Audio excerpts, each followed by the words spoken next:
मतलब एक मेरे लिए बड़ा सरप्राइज़ था, हैरत में हूँ, क्योंकि जो नतीजा आया है कल गुज़श्ता रोज़, नताइज जो इंतखाबात के आए हैं बिहार में, वो तो चौंका देने वाले हैं। और यूँ लगता है कि मोदी साहब की पॉपुलैरिटी सिर्फ बरकरार नहीं है, बल्कि उसमें कई गुना इजाफा हो गया है। वो जो बिहार का इलेक्शन जीते हैं, मेरे कागजों में तो नरेंद्र मोदी 2034 तक वजीर आजम है। तो इंडिया के वाले से सबसे पहला मैंने उनसे क्वेश्चन ये करना है कि इंडिया क्या करना चाह रहा है। बॉर्डर्स पे फौजें लेके अभी भी बैठा हुआ है, अफगानिस्तान वाले बॉर्डर को अभी भी वो गर्म रख के बैठा हुआ है। आखिर चाहता क्या है? क्या कैपेबिलिटी तो है, ठीक है। हमसे देखें 6 गुना बड़ा मुल्क है, हम्म, हमसे उसकी कई गुना 3 गुना बड़ी उनकी फोर्सेस हैं, और मतलब जैसे उनकी आर्मी हमसे 3 गुना बड़ी है, हम्म, और इसका एयरफोर्स भी बड़ी है। लेकिन उनके बॉर्डर्स भी तो तो इतने बड़े। नहीं, तो वो ज़्यादा सारी उनके तमाम ओरिएंटेशन तो पाकिस्तान की तरफ है। ठीक है। मतलब उन्होंने अपनी फोर्सेस तो डिप्लॉय नहीं, बड़ी कम रखी हुई है, नेपाल की तरफ, भूटान की तरफ, हम्म, या अपने वेस्ट की सारी तरफ, हमारी तरफ डिप्लॉयड है। ओके। उनके 80 टू 90% सारे जो बेसिस हैं, हम्म, वो सारी ओरिएंटेशन पाकिस्तान के अगेंस्ट उसने रखी हुई है। ओके।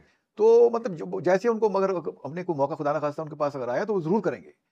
अब अगर वो 2034 तक वजीर आजम हैं, तो फिर इसका मतलब है कि पाकिस्तान और भारत के ताल्लुकात जो हैं वो 2034 तक ठीक नहीं हो सकते। आप लोगों को मालूम है कि डोनाल्ड ट्रंप ने चंद दिन पहले कहा था कि मेरे लिए कोई मुश्किल नहीं है, अगर मैं चाहूं तो पाकिस्तान और अफगानिस्तान के दरमियान ये जो जंगी माहौल है इसको मैं सेकंड टूर में खत्म कर सकता हूं।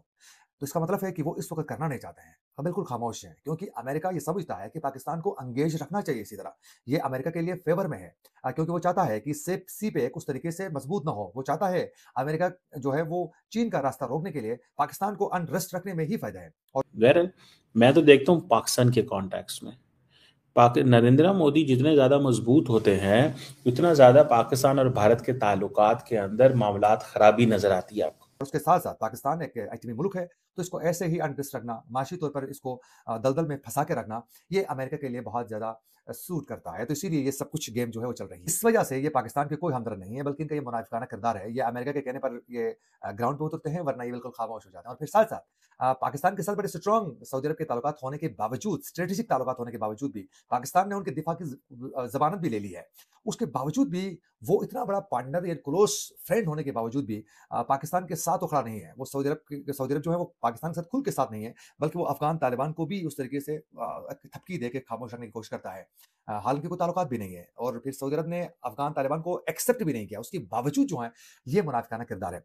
तो देखा आप सभी ने पाकिस्तान की मीडिया में किस तरह से खलबली मची हुई है, क्योंकि हम सभी को पता है कि बिहार का जो इलेक्शन हुआ वो भारत समेत पाकिस्तान में भी चर्चा में था। पाकिस्तान की मीडिया तो ये एक्सपेक्ट कर रही थी कि प्रधानमंत्री मोदी अब बहुत ही ज़्यादा वीक हो गए हैं, इसीलिए वो बिहार का इलेक्शन जीतने के लिए पाकिस्तान के साथ टेंशन कर रहे हैं। लेकिन बिहार में जिस तरह से प्रधानमंत्री मोदी के पार्टी बीजेपी को जिस तरह से बहुमत मिला, उसे देखकर पाकिस्तान की मीडिया खुद ये बोल रही है कि ये मोदी अब 2034 तक भारत से नहीं जाने वाला है, और मोदी जब तक भारत में रहेगा तब तक पाकिस्तान के लिए हमेशा की तरह मुश्किलें और भी बढ़ती ही जाएंगी। साथ ही पाकिस्तान की मीडिया में ये भी खबरें चल रही है कि अमेरिका ने किस तरह से पाकिस्तान के साथ धोखा किया है। पाकिस्तान की मीडिया को ये समझ में आ रहा है कि अमेरिका ने किस तरह से इनका फायदा उठाया है अफगानिस्तान के साथ टेंशन करा के। वैसे आप लोगों से अनुरोध है कि वीडियो को पूरा देख करके जाइएगा। वीडियो अच्छी लगी तो वीडियो को लाइक करिएगा, और इसी की टॉपिक वीडियो को देखना चाहते हैं तो हमारे चैनल को सब्सक्राइब भी कर सकते हैं। तो मिलते हैं एक नए वीडियो में नई टॉपिक के साथ।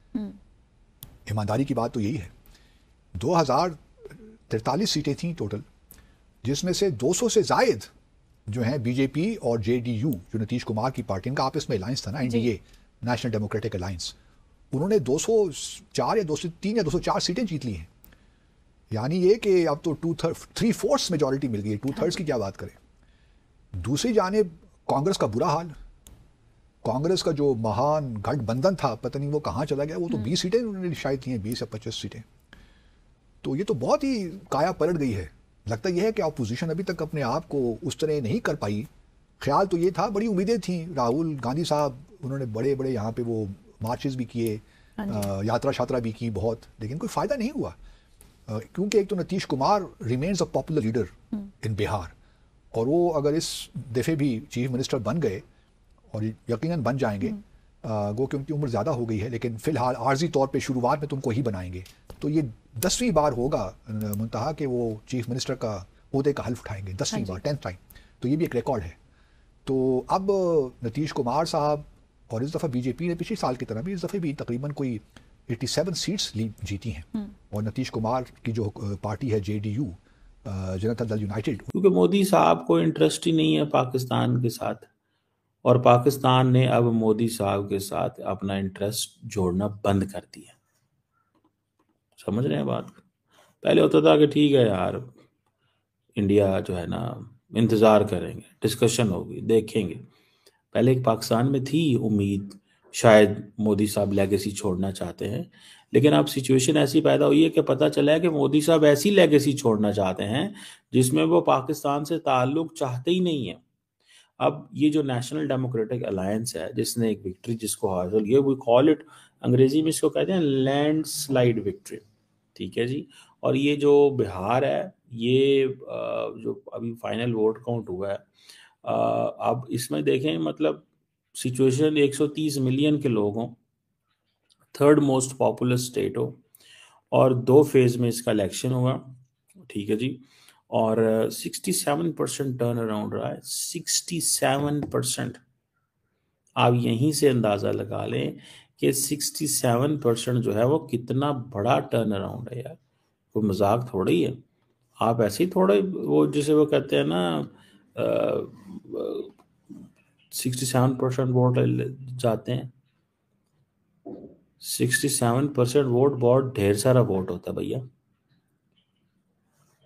अब अगर ये चीज़ देखा जाए, ठीक है, या इस चीज़ को समझा जाए, तो मुझे ज़ाती तौर पे ये लगता है कि what I realized so far and what I have known so far, कि इससे ये सेटबैक था। और जब लोगों ने पता चला ना वोटर टर्न आउट ज़्यादा है, तो लोगों ने समझा कि ये मोदी साहब इलेक्शन हार जाएंगे। और कहते हैं 1951 के बाद ये ऐसा हुआ, जब से बरतानिया से इंडिया ने आज़ादी हासिल की। अच्छा, दूसरी बात ये है कि एग्जिट पोल्स भी ये कह रहे थे कि जो एनडीए का वो हो रहा है, पॉइंट किया था उन्होंने एनडीए की विक्ट्री, और वहाँ पे, अच्छा मज़े की बात है, मैं आज फाइनेंशियल टाइम्स की स्टोरी देख रहा था आज सुबह, जिसमें लिखा हुआ था कि how India's Joe Biden one election, यानी कि वो नीतीश कुमार जो कि बहुत बूढ़े हैं, और वो बाइडेन क्योंकि बूढ़ा था, तो बाइडेन जो है वो ऑटो पैन पे चलाता था निज़ाम सारा। तो वो उन्होंने, आपको याद होगा रिसेंटली ट्रम्प ने उनके बारे में वो जो किया, तो उन्होंने उसको, जब बहुत सारे अमेरिकी सदरों की तस्वीर लगी, सदूर की तस्वीर लगी, तो उन्होंने जो बाइडेन की तस्वीर की जगह पे पेन की तस्वीर लगा दी कि जनाब ये पेन है। समझ रहे हैं आप बात को? तो that's how it is there. बहरहाल ये जो फैक्टर है कि मोदी साहब ने सिंगल हैंडेडली अपना नैरेटिव बनाया, देखिए मल्टीपल फैक्टर्स हैं। कल भी मैं किसी पाकिस्तानी टीवी पे इंटरव्यू में ये कह रहा था, मैंने कहा देखो भाई, बात सिंपल सी है, सिंपल बात कि नरेंद्र मोदी ने सिर्फ एक फैक्टर